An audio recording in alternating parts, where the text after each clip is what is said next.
여러분 만약 엔비디아 주식을 가지고 계시거나 아마존 주식 매수를 고민하고 계신다면 혹은 그냥 인덱스 펀드에만 투자하고 계시더라도 지금부터 제가 보여드릴 이야기는 여러분의 투자 전략 전체를 뒤흔들 수도 있습니다. 최근 약 100억 달러 우리 돈으로 13조 원이 넘는 초대형 계약이 터지면서 AI 칩 시장 전체에 거대한 충격파를 던졌습니다.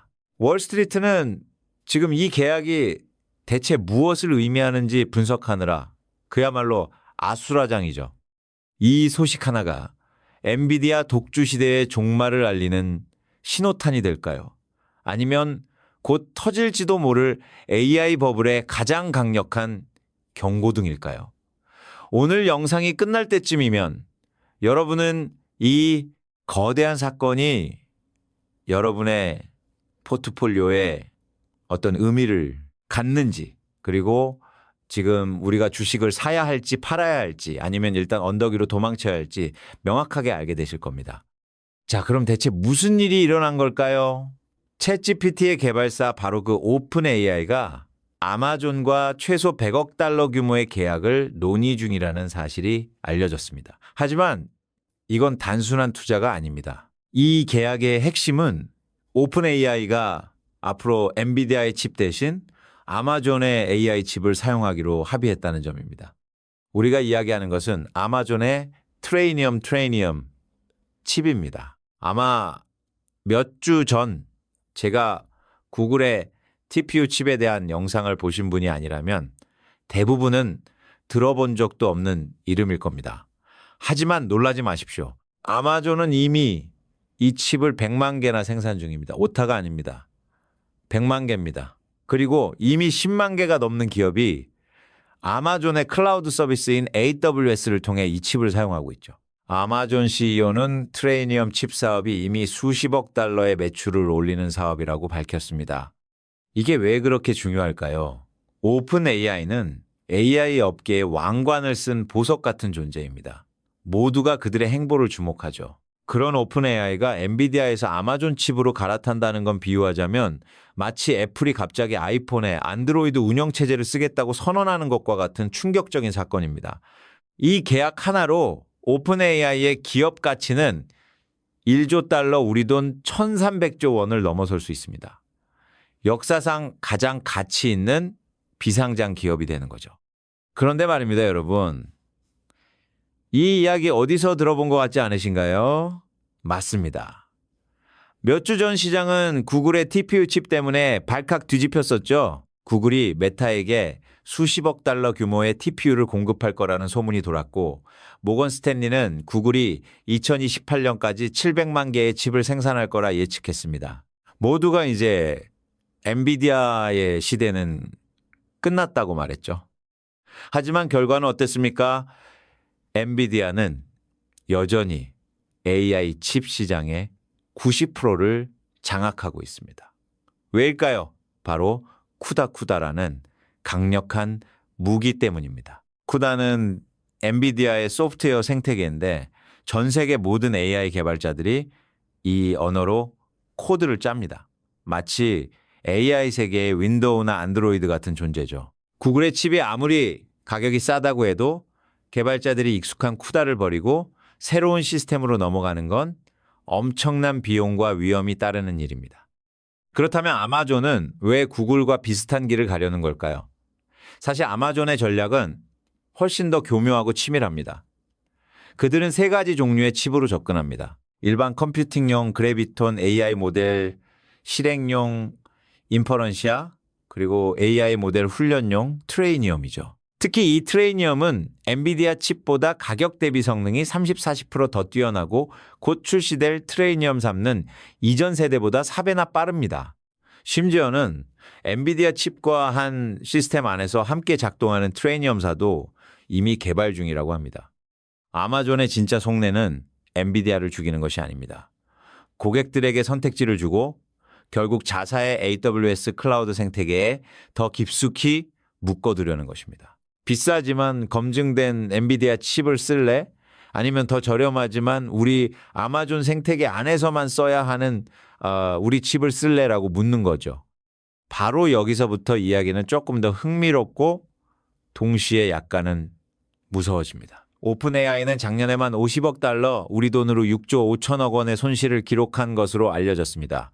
올해는 손실 규모가 훨씬 더 커질 것으로 예상됩니다. 도이치뱅크는 오픈 AI가 2029년까지 무려 1,500억 달러, 거의 200조 원에 가까운 돈을 태울 수 있다고 추정합니다.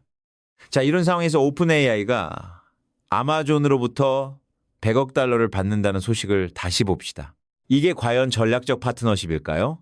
아니면 돈이 바닥나고 있는 회사가 급한 불을 끄기 위해 어떤 거래든 받아들이는 것일까요? 특히 아마존 칩이 더 저렴하다는 점을 생각해 보면 말이죠. 이 거래의 구조를 들여다보면 더욱 기묘합니다. 아마존이 오픈 AI에게 100억 달러를 투자합니다. 그러면 오픈 AI는 그 돈으로 다시 아마존의 칩을 삽니다. 사실상 아마존은 돈 한 푼 안 들이고 오픈 AI의 지분을 확보하고 자사칩 매출까지 올리는 셈입니다. 모두의 기업 가치는 올라가고 돈은 그저 한 바퀴 돌았을 뿐이죠. 마치 회계장부상의 마술처럼 보입니다. 이런 순환 거래는 비단 아마존뿐만이 아닙니다. 마이크로소프트, 구글, 메타 같은 빅테크 기업들이 AI에 쏟아붓는 돈은 상상을 초월합니다. 그런데 골드만삭스의 보고서에 따르면 이 현금 부자 기업들의 부채가 지난 1년 동안 무려 300%나 급증했습니다. 일부 기업들은 부채를 장부에서 숨기기 위해 과거 엔론 사태 때나 쓰였던 특수목적법인 SPV까지 동원하고 있다는 충격적인 분석도 나왔습니다. MIT의 한 연구에서는 생성형 AI에 투자한 기업의 95%가 아무런 수익도 얻지 못했다고 합니다. 이거 어디서 많이 본 그림 같지 않으신가요? 엄청난 투자 하늘 높은 줄 모르는 기업 가치, 하지만 불분명한 수익 모델. 네, 바로 1909 19년.com 버블을 떠올리게 합니다. 그렇다면 이 거대한 칩 전쟁과 AI 버블의 그림자는 우리 한국 경제와 투자자들에게 어떤 의미를 가질까요?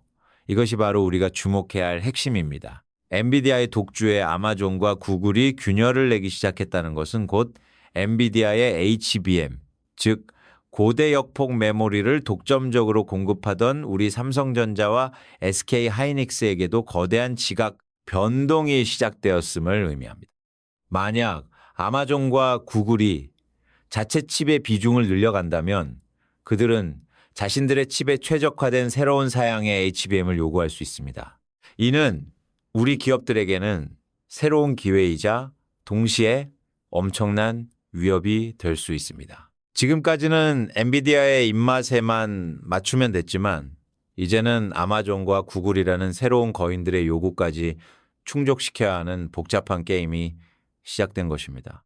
또한 이 AI 칩 전쟁은 단순히 미국 기업들만의 이야기가 아닙니다. 우리나라도 네이버의 하이퍼클로바 X와 같은 자체 거대 언어 모델을 개발하고 있고 삼성전자는 AI 연산에 특화된 마하1과 같은 차세대 칩 개발에 사활을 걸고 있습니다. 이 거대한 흐름 속에서 우리가 단순한 부품 공급자를 넘어 AI 생태계의 주도권을 잡기 위한 국가적 경쟁이 이미 시작된 것입니다. 결론적으로 아마존의 이번 움직임이 당장 엔비디아의 제국을 무너뜨리지는 않을 겁니다. 쿠다라는 철옹성은 여전히 건재하니까요. 하지만 절대 권력은 없다는 것을, 그리고 독점의 시대가 서서히 저물고 있다는 것을 보여주는 명백한 신호입니다. 투자자로서 우리는 이제 더 넓은 시야를 가져야 합니다. 엔비디아라는 하나의 태양만 바라볼 것이 아니라 아마존과 구글이라는 떠오르는 행성들, 그리고 그 행성들의 핵심 부품을 공급하는 삼성전자와 SK하이닉스와 같은 위성들의 움직임까지 함께 살펴야 합니다. AI 혁명이라는 거대한 파도는 이제 막 시작됐을 뿐이고 이 파도 위에서 진정한 승자와 패자는 아직 결정되지 않았습니다. 이 폭풍 속에서 누가 최후에 웃게 될지 우리는 두 눈을 부릅뜨고 지켜봐야 할 것입니다.